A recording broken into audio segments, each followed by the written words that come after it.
Hey everybody, Scout Crafty here again, midweek Wednesday. Hope you're doing well. We have a fun show planned for you today. We're going to start off with the Poor Man's Flea Market. A lot of people enjoy the Poor Man's Flea Market, where I go walking around at night and see what kind of good items I can procure from the trash.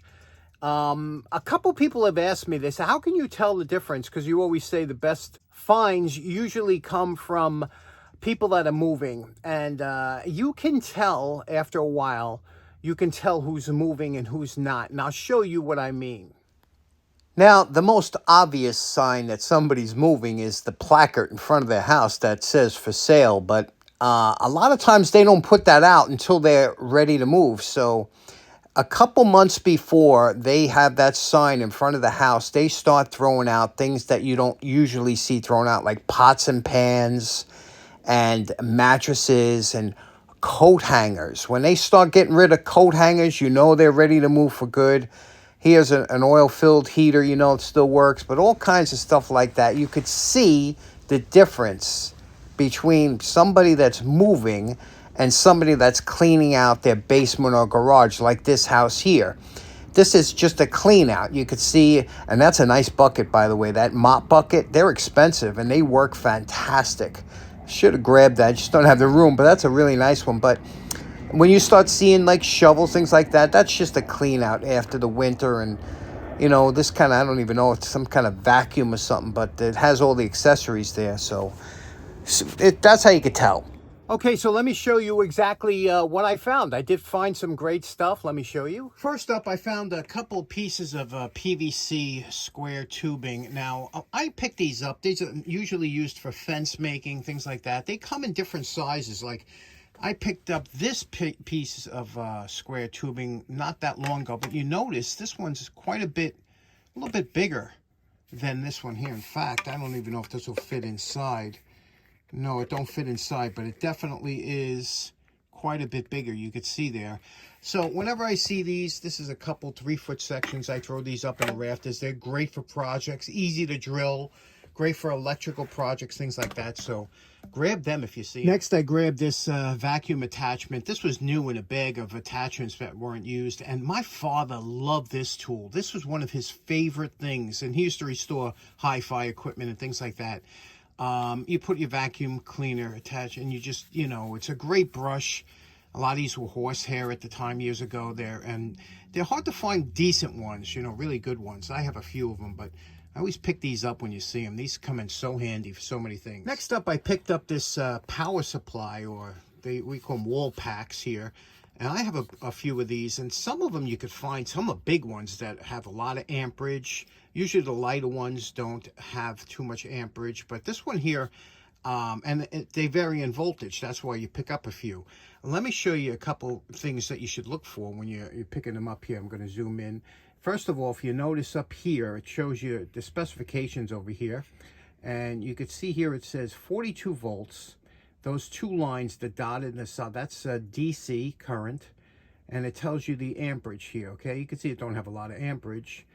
And here, this had a plug on the end. I cut it off because I couldn't get to the plug, but that would show you the polarity of the plug. It usually was a 5mm plug or whatever. It's UL listed, which is real good. So let's plug this in and see what kind of voltage, if we're getting anywhere near the 42 volts, because you could have a lot of fun with something like this. Okay, I attached some leads here to the end.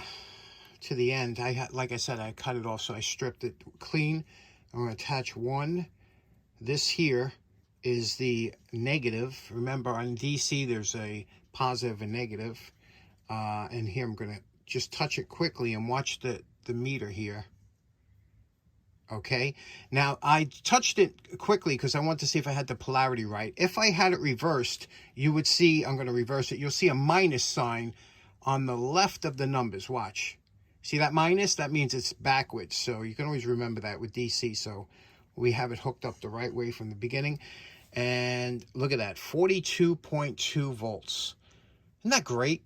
42.2 volts. Now I could take a variable resistor or rheostat and turn it down to whatever voltage I want to experiment, but here we have 42 volts coming out of this small little wall pack. Isn't that great? A lot of fun you can have with this. And next up, look what else I found. This wasn't too far from my house. You can see what this is. It's a blow mold. And this one's a pretty rare one. 1995 Empire. This one's 34.5 inches. These go for big bucks. You'll never find them for less than $100. How cool is that? Okay, next up, got a little maintenance to perform. This is a hammer, a sledgehammer. Beautiful, isn't it? I did this on the channel a while back. I don't even know when I did it, but it is a really nice torpedo-style sledge. Just a wonderful hammer. The thing is that when I lifted it up the other day, I noticed, listen to this. I don't know if you could hear it. It's a little bit loose. Now, I had it in a non-climate controlled area, and the swelling and contraction, it happens. Now, here's the thing. You have to see, whenever you get a hammer head that's loose, you have to see where it's loose from. And this one here is loose around the bottom. And you can see here, there's some movement right around here. Now, what you want to do to fix this, before you start banging wedges in the top, is you got to slam the handle, the bottom of the handle, with a dead blow hammer, and really slam it to get this to move up, to tighten up, and I'll show you what that looks like. Now, I like to use a dead blow hammer for this operation, and the hammer I'm going to be using is one that was given to me by my good buddy Ben over in the UK. You know him as the Tool Addict, and Ben sent this over years ago. It's a snap-on, and this one has some good weight to it, so we'll choke up a little bit on it, but we're going to really wrap the bottom of this handle and try and drive that head up onto the handle. Now, you're going to float the head, so the head is off the ground by about 1 foot, and you're just going to wrap the bottom of this real hard.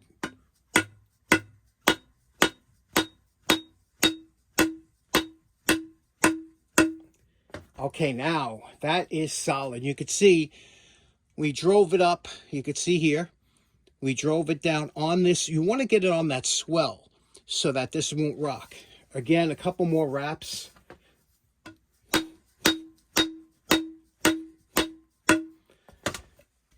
Okay. Now that we're happy with it's solid, I'll show you what we do now. Now what we're going to do is we're going to take a blue line, number 206. It's a 1/4 inch flat punch. And we're going to knock these wedges down further in, which will widen the top. I don't think we're going to have to need to add another wedge, but we're going to just knock these down further. And we're going to put the base of the handle on this wood on the floor. Okay, you could see where I beat it down. You can almost see the indentations here where I beat these wedges down into it. I only went down a little bit, but it is rock solid again. So we'll see how that holds up. Okay, next up, we got this hammer a couple weeks ago from our good buddy Paul Visage from Jersey. And Paul sent this over here. This is a masonry hammer, mason's hammer, rock hammer. It could be used for so many things, but it's a nice shape. And I was shocked at this hammer because of how, number one, the handle wasn't beat up, or that they usually are. Number two, the head is tight, and it's a really good quality hammer, but there's a name on it. Let's take it to the wire brush real quick, see what the name is, and see if we can do this. See that there, the chip? I'm going to show you how you can avoid those chips here, which is a common thing on these hammers. So let's just take it real quick to the wire brush so we can see what that name is. Okay, there we go, a quick wire brushing. You know, there's no reason why all your tools can't look at least like this, right? And this is a Binghams Best brand, okay? Can you see that? Binghams Best. Okay, now, let me tell you about these corners. Anytime you have a corner on any hammer, it's a danger. Corners always chip. So whenever you get a hammer, even if it's brand new, you should round off your corners just a little bit, put a bevel on there so it doesn't, because this will chip. Anytime you have, even this will chip, and not that you're hitting on the edge there, but I always try and, there's no reason to have a sharp edge on any tool, in my opinion. See how this is all round? That's naturally rounded from using it, but that won't chip, and that's the way it should be. So the first thing we're going to do is we're going to drive this handle up, okay, because you can see it looks a little bit recessed. We're going to drive this handle up into the head. Okay, you see we drove this up further. Again, this is supposed to be tapered so that as you drive this in, it gets tight. And you can see how much we drove it in. Now, when you see this starting to chip the wood like that, before it starts to splinter, take your utility knife here and score it, okay? Score it right here so it won't chip any further down. You see that? Just score it so it won't lift that up. And you can even just give a small undercut here. And this way you won't have that problem of it lifting up a splinter. But this is on real tight now. And we're going to drive those with a punch, drive those down further down. This is why you need so many different punches. What kind of maniac only has one punch? Anyway, you see this here, this punch here is tapered down. I have a lot of flathead punches that come in really, a lot of people only have pointed punches. But you see, we're going to put this right on that wedge there. Okay, we're going to drive it down.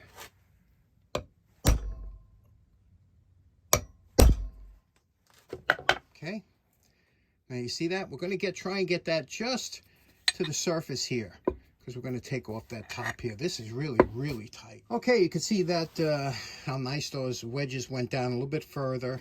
Again, to take up any room that's there. This is really tight. Now we're going to do this real quick with the angle grinder, just to get off any, you can see here, it's all dings and things like that.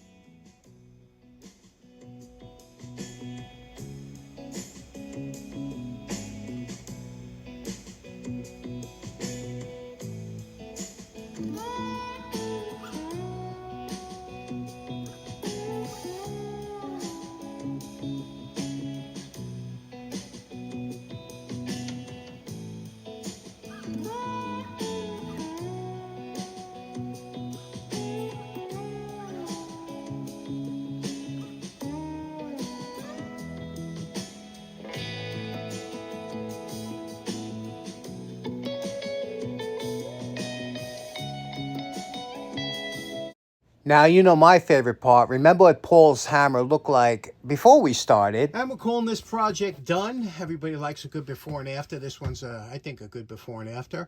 Let's take a look at what we did here. First of all, we did the handle in our standard gun stock, 2 coats of shellac, and then the bottom part over the shellac, we did, that's metal cast, clear red. You could see the grain in there, see? You can see the grain through it. I love that aspect of using this, okay? So as for the head, what we did, you can see here, we cleaned up the top here. Looks real nice. And we just went over it. We got rid of all the rust and everything. Of course, kept the name. You can see how nice that name came out. And what we blued under here. So in other words, we kept the top kind of almost like polished. Took all the edges. Everything is beveled now. There's no sharp edges. When you hold this hammer, it's just a joy to hold. Especially, remember, there was chipped around the top. Beveled that hole.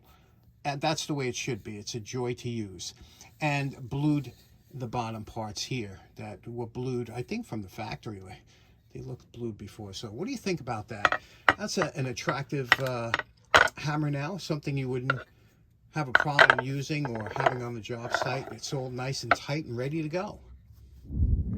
Okay, next up, you know I have kind of a little bit of an obsession with Reddy Kilowatt lately. I don't know what it is, but I really like that little guy. And my buddy Bruce Groton, he said to me, he says, boy, I saw a nice neon sign that would be right up your alley. He had to put that thought in my head. Let me show you what happened. Okay, so we got the illuminated Jesus here. Got a nice little neon cross there. Of course, Old Glory with the stars in the background. But here's what's really cool. Check this out. Can you see that?